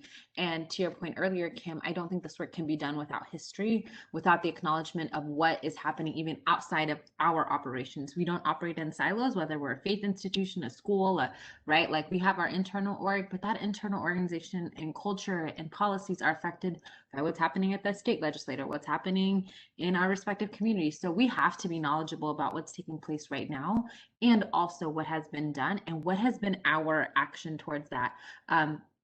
My good friend Jerry Hawkins at Dallas TRHT always says, you know, we own the history even for organizations prior to our arrival, right? We have a responsibility for knowing and being accountable for that, even if we weren't there when they did it, right? And so we have to know not only what happened overall in the community, but what did our org do when that happened? What was the responsibility? Were we complicit? And I think when we are truth tellers and we can take ownership of those things, then we can provide an opportunity to really move forward. And so we're going to start doing that work at Girl Scouts. It's like, what's our history and what was our role with the broader history of things that were happening, events that took place locally. And I think every organization should certainly look back in order to move forward. Thank you, Pam. And, you know, looking back at where we've come from, where we are right now, I often say I'm in legacy season. And when we look at DEI, we have to look at this as a legacy season, not just what do we need to impact right now. We need to be working with intention to what this needs to look like when we're no longer here. And if we're not looking at the lens of what does this need to look like, what does the end need to look like, even if I'm not physically here any longer for this to be realized, that's the intention that has to be put into the work as well. And sometimes we focus on just the right now and the past, and we forget to look to the future. So with that being said, I'm going to transition to Richie. Last week, Dr. Lauren Carter highlighted the importance of community, and that's something that we've heard throughout all 4 of your presentations today. What do we say when we look at the work that you've done with the Together We construct? What do we stand to lose if we don't include community in the work and we are not working to bring people together, not just the people who may be impacted, but everyone to the table? What do we stand to lose as we're trying to build this more robust community with intention around DEI? You are on mute. I'd liken it to a sports analogy as a former athlete. If you have a football team, everyone on that team has a different role to play, and I think if we leave out certain segments or pockets out of the equation, then we're never going to fully reach the goal that we all so desire to accomplish or meet. And so I think it is so critical to understand what's my role in this whole endeavor. What is, when we think about, for example, we want to solve the issue of policing. We cannot do it absent of law enforcement. As angry as we might be with law enforcement, the whole conversation has to engage them in this process, along with policymakers, along with community, etc. And so to neglect to engage all segments of the population means that at the end of the day, as a team, we will not win. We will continue to fall short of the goal. I absolutely agree, Richie. Thank you. And I want to kind of utilize the example that you just used as I segue to Marisol. In addressing law enforcement, I often say, as it relates to DEI, do we even know what some of the challenges are? There's some low-hanging fruit that we've not, as a former city manager, that we do not address. When we look at law enforcement across the country, one of the things that we have started to see over the past 20 years is that there is an intentional request or a requirement for higher education for credits or an actual degree, whether it be a 2-year, and we are seeing some local law enforcement that are asking for 4-year degrees. But we also know that there's a barrier to higher education in this country. And so if there's a barrier to higher education, it does mean in some economically disenfranchised communities, we may not see, people may be otherwise qualified to apply for the job, but they cannot get the degree or the credits that they need. So Marisol, I want to kind of transition with that in mind. How do companies, whether it be higher education, corporations, the nonprofit, how does someone begin looking at data within their organization and around their community? How do we use metrics to help us move and advance forward when it comes to diversity, equity, inclusion, and justice as well? Sure, thank you for that question. So, we're very pro being reactive in the workplace, right? And so when I share the metrics, when I share the how-tos, when I share some of the infrastructure, I share that with the hope that as people are looking through the presentations, that they're taking in mind that you have to have a plan, you have to have a goal, an outcome in mind before you can set forth in any effort that's going to cost your organization, your college, your place of work, whatever that may be, profit or nonprofit, dollars. Because you need to be mindful of who your client is. You talked about education. Is your client the student? Is your client the community? Is your client your own employee? And what do you have to offer each? So now we get to the demographics as well. Well, how do you reach each group? Because the communication, and I go back to that C word that I said everything revolves around, the communication might be slightly different. Yes, it will have the same context, but it needs to have the continuity of what it is that you're offering, so that it doesn't matter where in your workplace someone goes, they're going to have the same feel, the same comfort, the same belonging aspect of being part of that organization. Again, profit, nonprofit, education system. And that's what I see. In terms of the police, and you mentioned the police, I know that a big effort in the police has gone to the education in terms of conflict resolution. Well, that's great. Conflict resolution is, again, part of the solution as to how to manage and diffuse a situation. But it doesn't it doesn't give you the skill, it doesn't give you the information that you need to know how do you use that conflict resolution structure with a specific uh, with a specific group in your community? How do you have that communication? How do you get things to de-escalate in a way that is going to be respectful to that member of your community that you're trying to reach? And so again, we go to the knowledge of demographics, the knowledge of your community, the knowledge of who's your client and how do you communicate with that client. The training is and education is a huge part, but it has to encompass more than one piece. It has to be a combination that's going to get to the root cause as opposed to touching only one of the areas on the surface. That was perfect. Another buzz term that I am known for using, some people might say overuse, or that I overuse it, but root cause is important to understand when you're identifying solutions and recognizing any challenges and trying to fill those gaps and create opportunities. So, Rebecca, if I can transition to you, what would you say to small organizations, small companies, or just companies or people in general that are supporting community? What are some recommendations to even get started in focusing on how to incorporate DEI into their professional environments, so that it's not just an initiative coming from the DEI team, but that it's something that's embedded into the culture, not just of corporate culture, but any organization's culture? What are some things, if they're not doing it, they've not recognized it, how can they get started from your lens? Yeah, well, look, to answer that question, I'd like to first piggyback on what Marisol just said. And people need to shift this from thinking of a side project to something that needs to be a part of your essence as a company, because it is beneficial to the continued success of your company and of your business.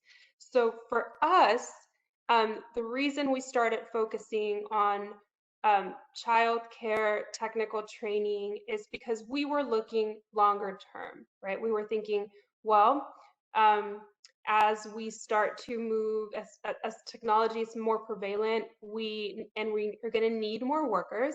We're going to need more people to work for us and who have some sort of technical degree. We were also looking at our numbers and noticing that in our factories, in our manufacturing sites, we didn't have enough. We could do better with women. So then we started thinking, well, what are other obstacles to bringing more women into the workforce? And that's when we realized childcare is a big problem. And that's why we started focusing on childcare. And then we started thinking, well, if we're going to think more long term, we've got to create a pipeline. And that's when we started our P-Tech partnership and started at the high school level, moving on to the college level. And so why did we do that? Because it's good for us. It's good for people, but it's good for us. So I would say to a company thinking about it, look at what does your company look like? And is it reflective of the community that you are serving? And if it's not, that's where you can start to do step one. It is, what does the community we serve look like? And what do our programs look like? What does our team look like? If we want to improve our community, what is something that would make life better for our employees and the communities that they're from? And perhaps start to engage your current base and saying, hey, what are some organizations that are important to you and your community that you already participate in, and start with those. Awesome, awesome. So our time is this 2 hours goes by so quickly every single week. So I'm going to turn it over to you, because I can continue to ask you all questions, but I want to make sure that you all have the last word and that you are able to share with our audience what is it that you want them to know, or the one takeaway that if they didn't get anything else, this is what they should walk away with. So Abem, I'm going to start off with you. The one takeaway that you hope everyone takes, whether it be from your presentation, the collective conversation, but this is directly from you. Sure, sure. I will do my best to answer that. I did want to say one of the things I forgot to say when you asked me the initial question, Kim, about like bringing in consultants and community members is like pay the people with the closest proximity. Like, I think that's like, we don't do that enough. We like want them to only sit on our advisory committees when we can actually employ them. Like they're knowledgeable, pay them, follow them, listen to them. So don't just use community folks as like somebody to have whispers in your ear, but as your primary people to drive that, and look for people of color in the consultants you bring in. So I did want to say that. One takeaway, I'm not sure, there's so many things, but I will probably say I think there's a rush and an urgency to do this work, and that is good, right? It's long overdue. I will tell you one thing I'm afraid of is we are focused highly on diversity. Let's change up, how our company looks, and let's just like jump into it. And we haven't sometimes done the really meaningful and effective work of determining what we're bringing people into, right? And I think that is like probably my biggest recommendations for organizations and institutions is, you can recruit all the people of color, all the diversity, all that you want, but if the systems that you have in place are toxic, they are challenging for them to thrive. There was a really important report that was done, and it talked about Black women have like the worst experiences in the workplace. Why, right? And so I don't think it's just about diversifying. I don't think it's just about that. It's like, what is the culture? What is the company? What are we doing to address that so that when we add these other great qualities, we can sustain it? If we have high turnover in a year or two because we don't have the courage to really take a deeper look at our organizational outcomes and culture, then I think this is going to be a very short-lived effort. And so can we do the hard work 6 months, 3 months, a year, something before you jump into action? And I know it's really hard because you think I need a lot of movement in order for this to feel effective, but really we need a lot of reflection and a lot of deconstructing before we bring new things into it. So that's probably like my one recommendation as organizations and individuals are starting to look into this work. Perfect. And I'm glad you brought that. Pay the people. I often say that we have people that are asking for a lot of free labor from the community when everyone else who's in charge of putting this together are receiving checks. If we're really going to focus on equity, everyone needs to get paid when they're offering something at the table and they have significant value to getting to the solution. So thank you for highlighting that. Richie, I'm going to turn it over to you. Okay. I have two quick thoughts. One, that the train has left the station. The numbers prove it. The demographics reflect it. And for those who are afraid and that there is anxiety, and I think that's a reality in this country. Just being real. I mean, 2043 will be upon us shortly, and officially at that moment is where the census suggests that we will be a minority majority nation. And so I think we have to come to terms with that and begin to get with the program of what we will look like and embrace that. The other thing I'll just say, and that is, I think, important, budgets are moral documents because they reflect our values. And so if the train has left the station and our economy is going to is looking different, and if we want to stay in tune with where things are headed, then just morally and then economically, our budgets need to reflect that. Perfect. Marisol?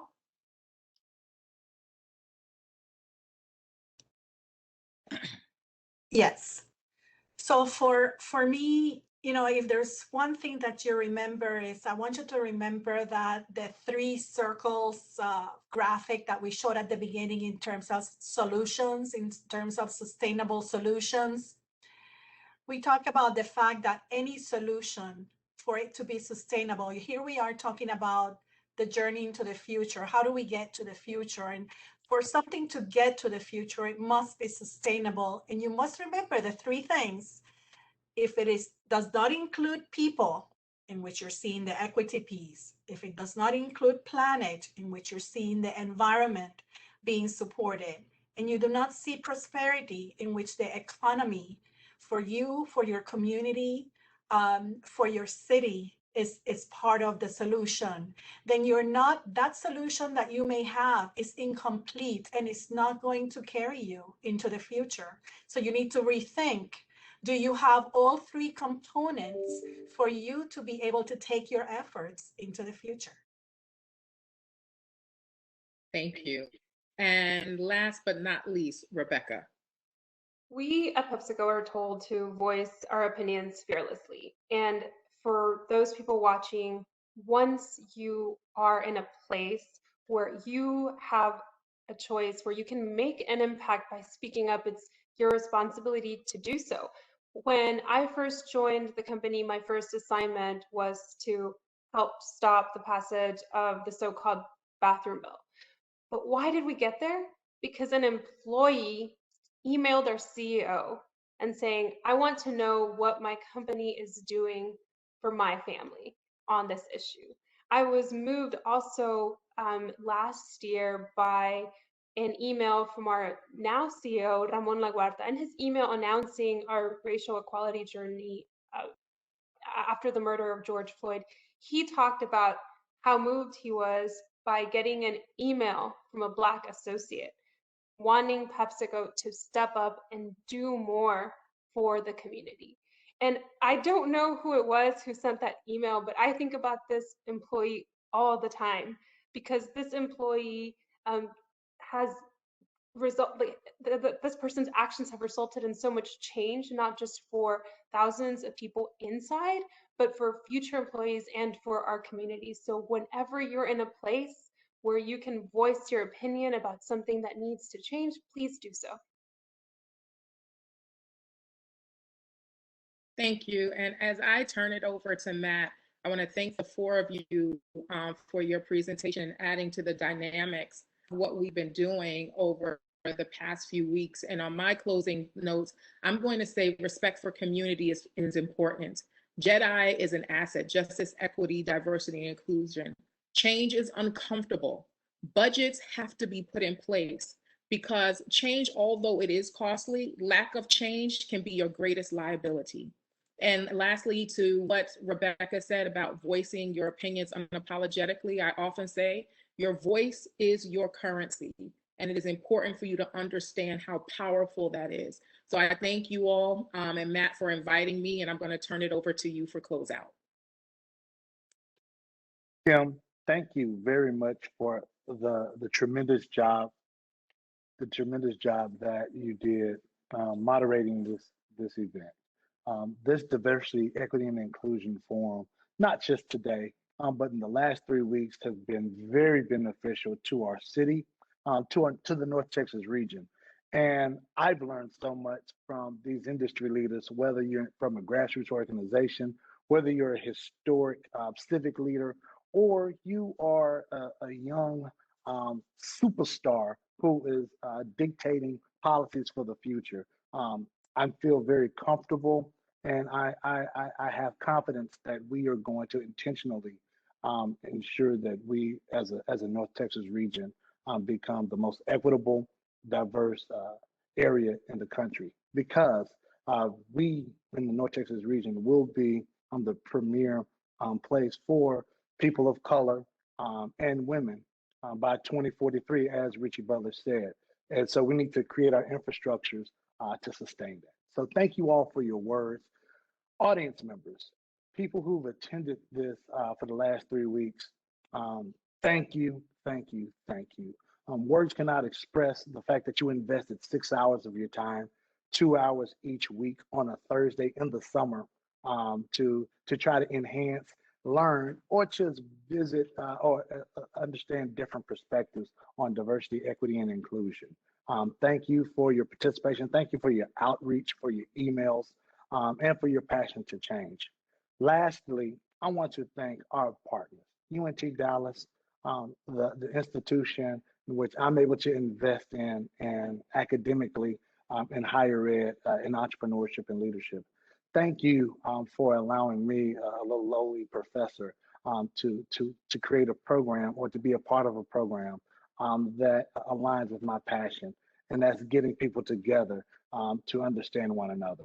And Dallas College, thank you very much for being a partner, not only in this initiative, but for having the direction and the vision to always invest in the lives of all of our residents in Dallas County so that we can not only enhance families, but we are enhancing workforce within our county. So thank you for powering this event. And because of that, this will allow us to continue this discussion after we are completed. So please, we are concluding at 2 o'clock today, but the discussion is not over. Please discuss this with your colleagues, your peers. Digest this information. This information will be made available. I will email the links to everyone who have registered to either one of the three events. You will see all of the links for the events for your reference. Please share that with your network and create a discussion within your group. If you need us to work with you to coordinate that discussion, please feel free to contact us. We are all in this together. And Richie Butler, would you mind? I was going to say your quote, but would you give us a quote that you give to everyone in Project Unity, but Together We Dine, on how we can all work together, if you can. Talking about what unites us or the Unity Challenge? The Unity Challenge? What Oh, what unites okay. us, both of them. Okay, well, I'll just say what unites us is greater than what divides us. Mm-hmm. Thank you. I wanted to say that. I knew that, but Richie Butler, when I participated in Together We Dine, when he said that, and it resonated with hundreds of people of all different cultural backgrounds, it really hit hard with me. And so I want you all to know that we're all in this together. Thank you all very much. Be blessed and have a great day. Thank you.